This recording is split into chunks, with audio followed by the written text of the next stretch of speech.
Well, we're celebrating Maya Angelou.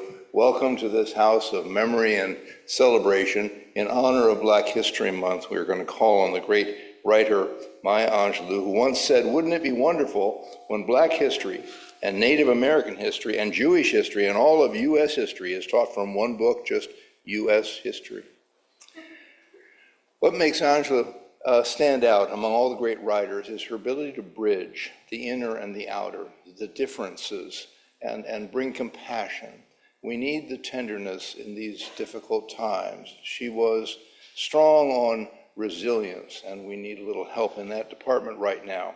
Her work addresses the intersectionality of race, gender, and class, and how there are so many factors that shape community, that shape identity. She brought things together. In her words, in all my work, what I try to say is that as human beings, we are more alike than we are unalike. To complete our call to worship, Anne has some words for us.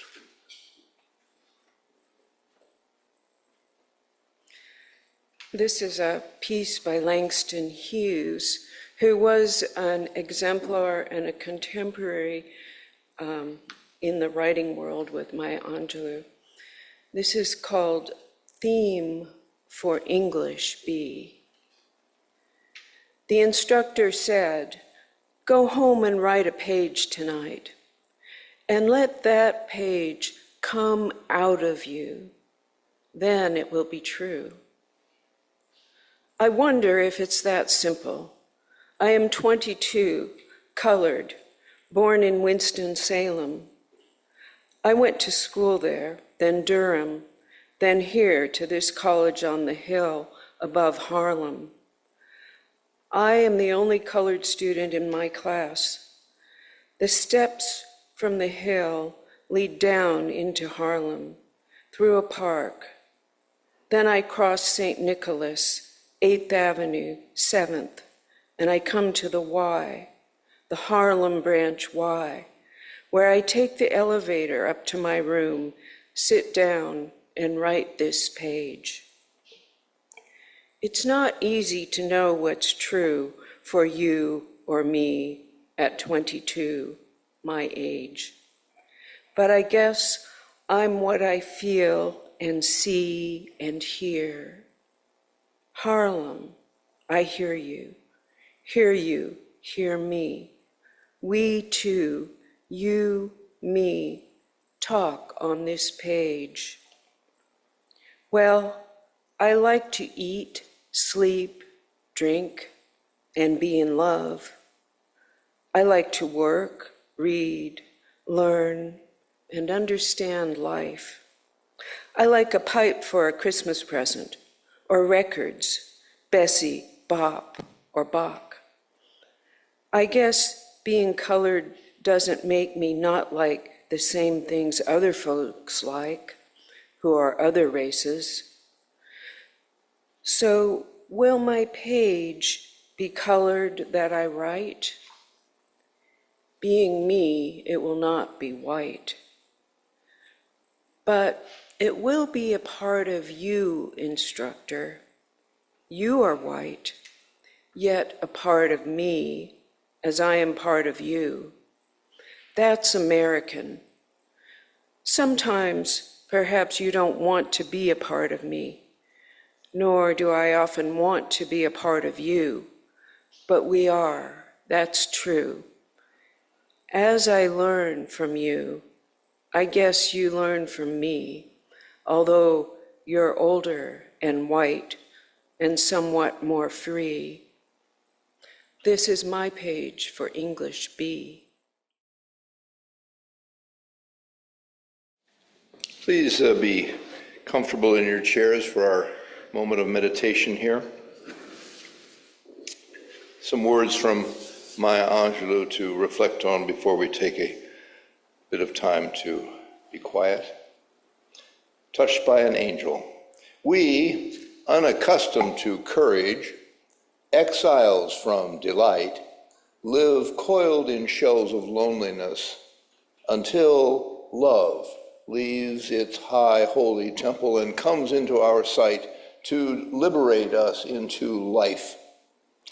Love arrives, and in its train come ecstasies, old memories of pleasure, ancient histories of pain. Yet, if we are bold, love strikes away the chains of fear from our souls. We are weaned from our timidity. In the flush of love's light, we dare to be brave, and suddenly we see that love costs all we are and will ever be. Yet it is only love which sets us free.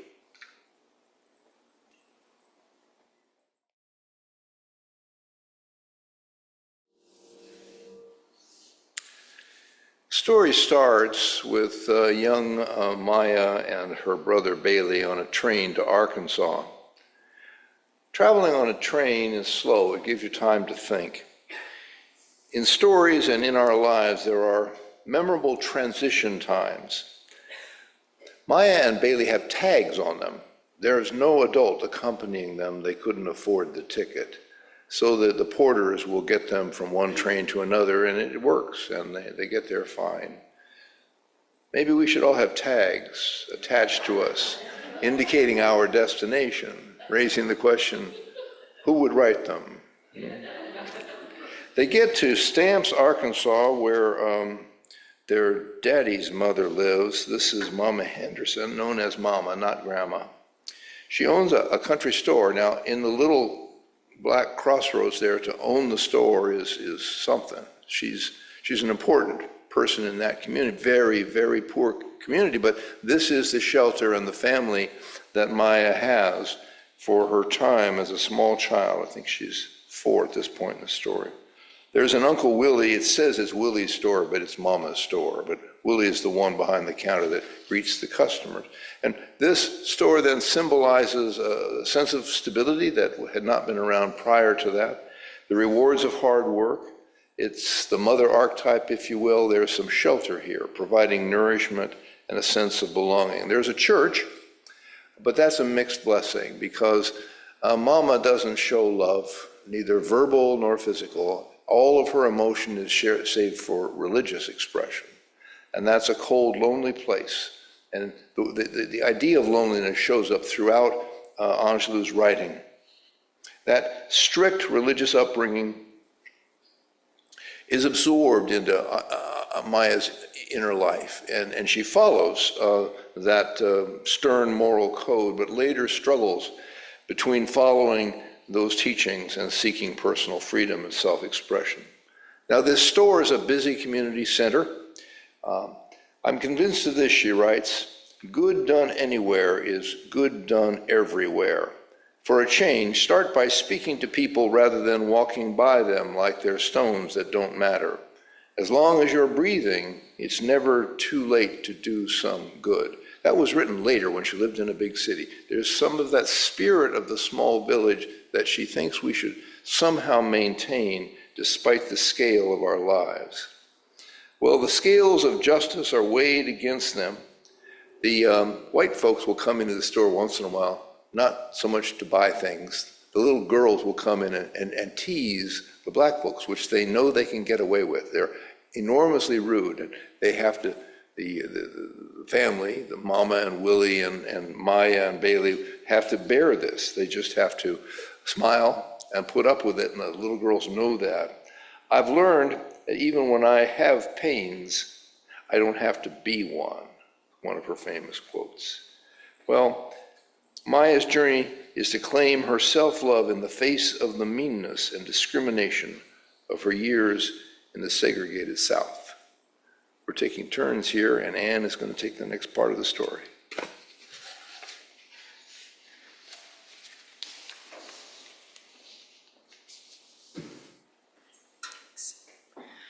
So Bailey and Maya were very close.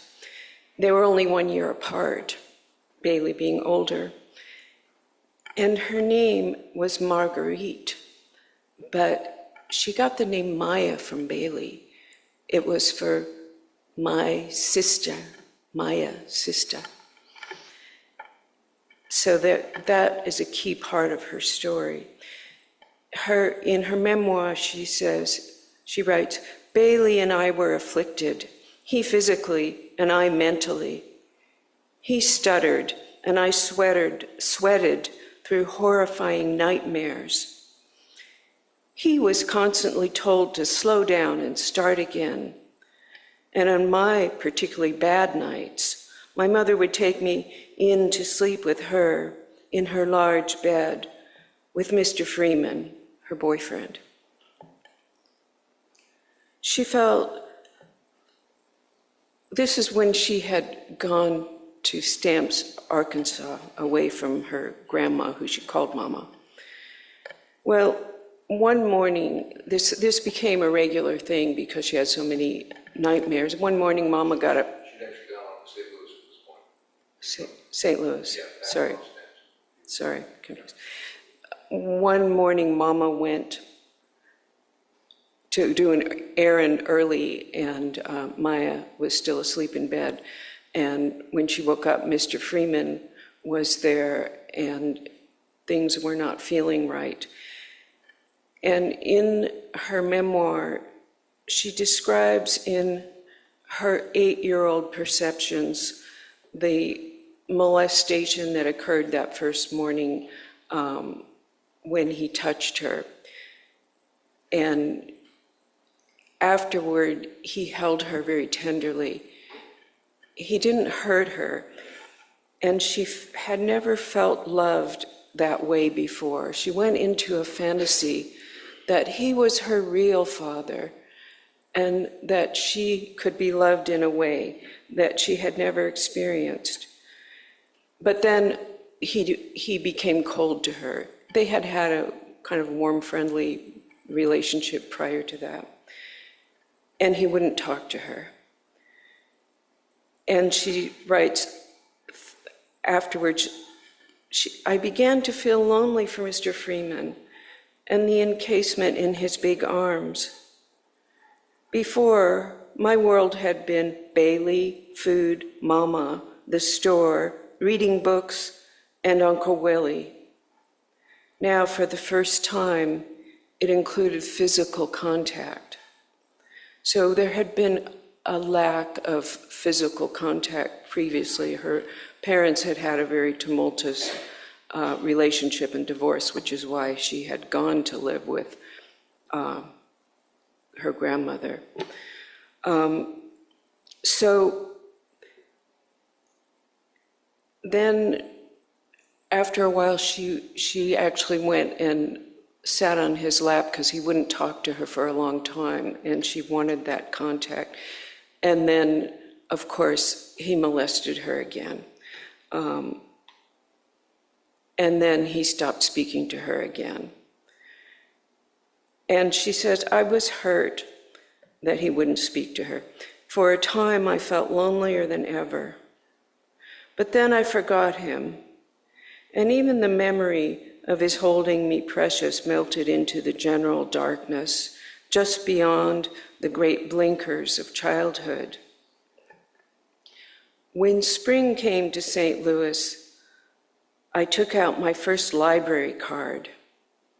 I spent most of my Saturdays at the library, breathing in the world of penniless shoeshine boys who, with goodness and perseverance, became rich men, and gave baskets of goodies to the poor on holidays. The little princesses who were mistaken for maids, and the long-lost children mistaken for waifs became more real to me than our house, our mother, our school, or Mr. Freeman. So things went along for a while, and she read lots and lots of books. And throughout her childhood, she actually was doing well in school and writing little stories, kind of fantasy stories like the stories she was reading. But then one day when Mama hadn't come home, Mr. Freeman took her by force, and he said, if you scream, I'm going to kill you. And if you tell, I'm going to kill Bailey. And there's a long section in the memoir where she describes the pain and her struggles with not telling and feeling like she can't speak about it. And she actually is very injured. She's ends up in the hospital. And she wants to tell her mother, but she's afraid. But then she asked her mother about Mr. Freeman, and her mother had fought with Mr. Freeman and kicked him out of the house.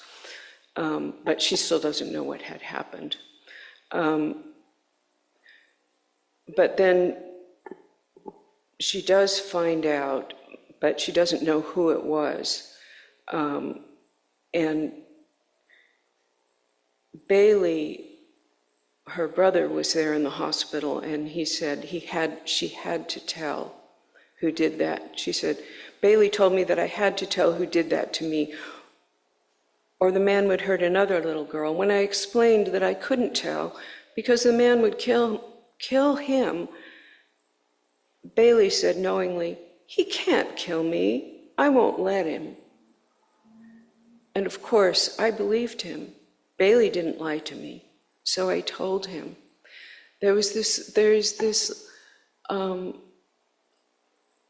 sense of truth in the relationship between Maya and Bailey, and this importance of telling the truth that is such a thread throughout her life. And so, of course, Bailey tells Mama, and Mr. Freeman gets arrested, and there's a trial.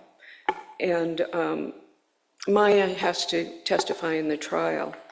And the prosecutor makes a big deal of asking her if this had been happening before, if that was the first time that he had accused touched you. She said, the question stopped me. Mr. Freeman surely had done something very wrong, but I was convinced that I had helped him to do it. I didn't want to lie, but the lawyer wouldn't let me think. And so she does lie, and she does say that that was the first time that touched him. Now he gets convicted, but he's only in jail for 1 day. And there's a part of the story that is that she had a lot of uncles that were all around a lot too in the house. And these uncles were very protective, and they were kind of, she refers to them being kind of people who could engage in violence, and that violence was always looking for its place. So a policeman comes knocking on the door, and he says that Mr. Freeman had been killed. They didn't know by who. And at this moment, she's very afraid that the policeman has come because she lied and said that it hadn't happened before, and that it was her lie that was causing the man to be killed. A man was dead because I lied. Where was the balance in that? One lie surely wouldn't be worth a man's life. Bailey could have explained it all to me, but I didn't dare ask him. Obviously, I had forfeited my place in heaven forever, and I was as gutless as the doll I had ripped to pieces ages ago. Even Christ himself turned his back on Satan. Wouldn't he turn his back on me? I could feel the evilness flowing through my body and waiting, pent up, to rush off my tongue if I tried to open my mouth. I clamped my teeth shut. I'd hold it in. If it escaped, wouldn't it flood the world and all the innocent people? I had sold myself to the devil, and there could be no escape. The only thing I could do was to stop talking to people other than Bailey. Instinctively, or somehow, I knew that because I loved him so much, I'd never hurt him. But if I talked to anyone else, that person might die too. Just my breath, carrying my words out, might poison people, and they'd curl up and die like the black, fat slugs that only pretended. So she quit talking. She says, I discovered that to achieve perfect personal silence, all I had to do was attach myself leech-like to sound. I began to listen to everything. I probably hoped that after I had heard all the sounds, really heard them and packed them down deep in my ears, the world would be quiet around me. I walked into rooms where people were laughing, their voices hitting the walls like stones, and I simply stood still. In the midst of the riot of sound. After a minute or two, silence would rush into the room from its hiding place because I had eaten up all the sound. Now, the people were understanding for a while about her silence, but the relatives began to hear it as insolent that after a while she wouldn't answer them. And she was punished a lot for being disrespectful. And so it was after this that her and Bailey were actually sent back to Stamps, Arkansas, to their paternal grandmother, who she called Mama. And it was a good place for her to decompress, to be in a place where things were more simple, where people wouldn't get hurt. And it was there that she didn't talk for several years. And she was going to school and she was writing and doing well in school, but she never read or talked. And so there was a woman who was a teacher. She wasn't actually her teacher at the time, but her name was Mrs. Bertha Flowers. And she kind of had a friendship with Mama, the grandma. And she would come and visit when she was buying things at the store. So she describes in the memoir, Mrs. Bertha Flowers was the aristocrat of black Stamps. She had the grace of control to appear warm in the coldest weather. And on the Arkansas summer days, it seemed she had a private breeze which swirled around, cooling her. She was thin without the taut look of wiry people. And her printed voile dresses and flowered hats were as right for her as denim overalls for a farmer. She was our side's answer to the richest white woman in town.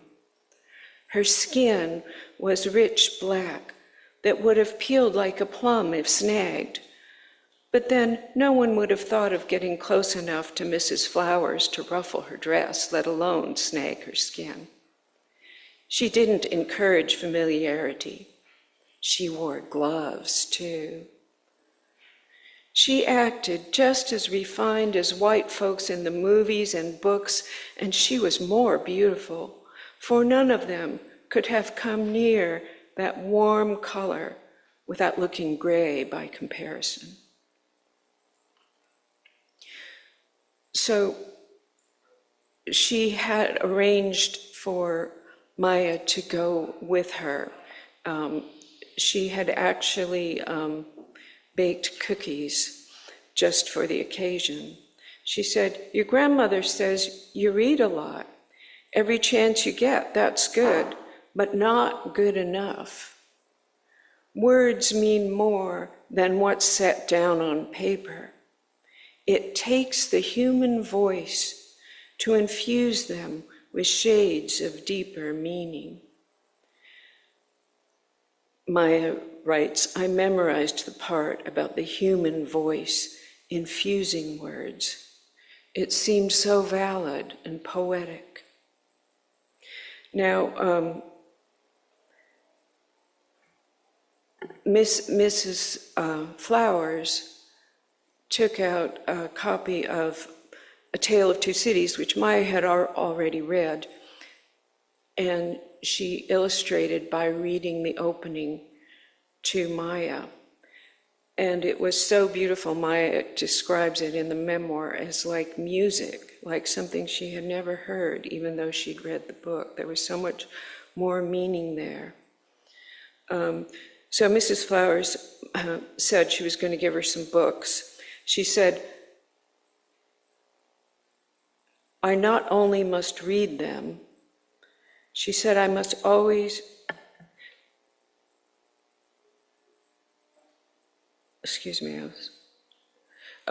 that she must read aloud.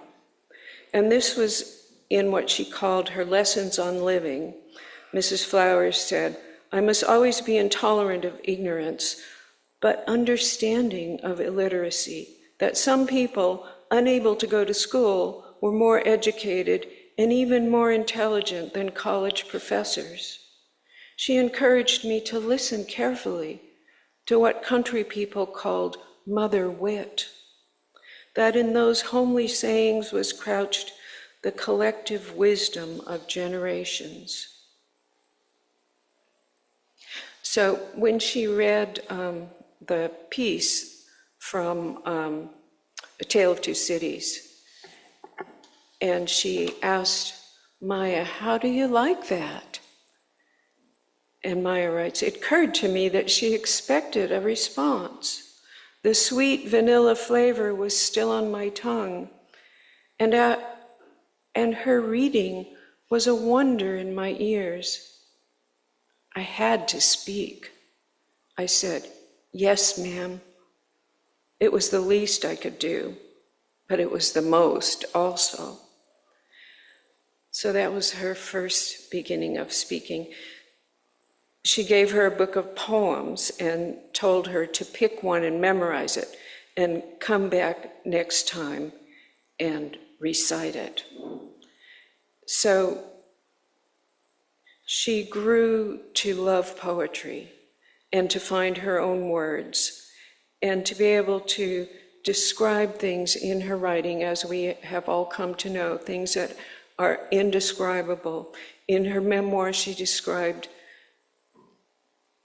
in an accessible, poetic, human way, things that many people have gone through and could not put into words. Her book, her memoir, was a healing resource for many young women who had been through things that they couldn't describe. And I think her writing was a healing resource for her to find her voice, to find her resilience, to reclaim her power, to reclaim that sense of hope and possibility. And I think we can all be touched by this. For anyone going through a painful life, we all go through pain. Finding our words sometimes is harder for some than others. And that healing of even just reading someone else's words can find company for our own experiences and give us access to our own resilience, and be a source of healing for others. Just as in her poem, The Caged Bird, which I'm going to read. Caged bird.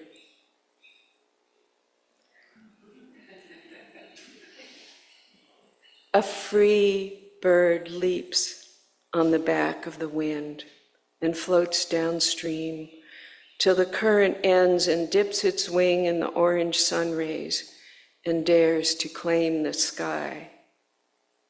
But a bird that stalks down his narrow cage can seldom see through his bars of rage.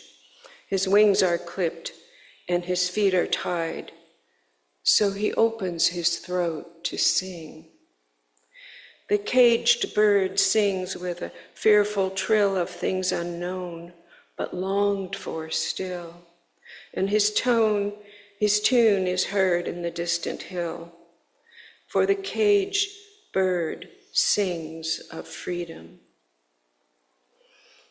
A caged bird stands on the grave of dreams. His shadow shouts on a nightmare scream. His wings are clipped and his feet are tied, so he opens his throat to sing. The caged bird sings with a fearful trill of things unknown, but longed for still. And his tune is heard in the distant hill, for the caged bird sings of freedom. That longed for still, that longing stays alive, the ability to be human and speak our truth. Thank you.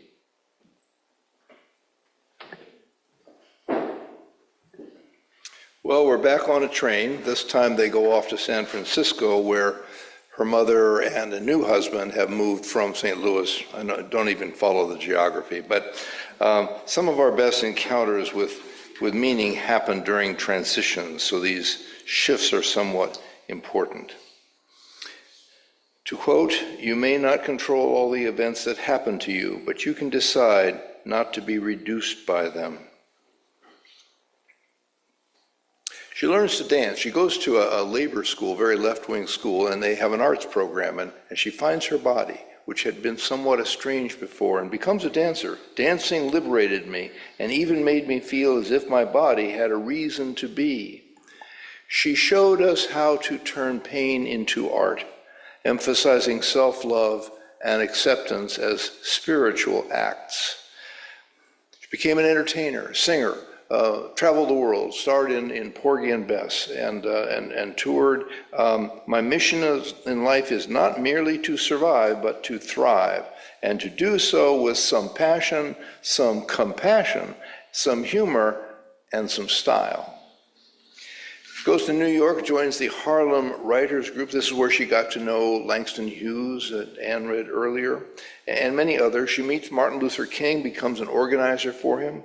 The main thing in one's own private world is to try to laugh as much as you cry.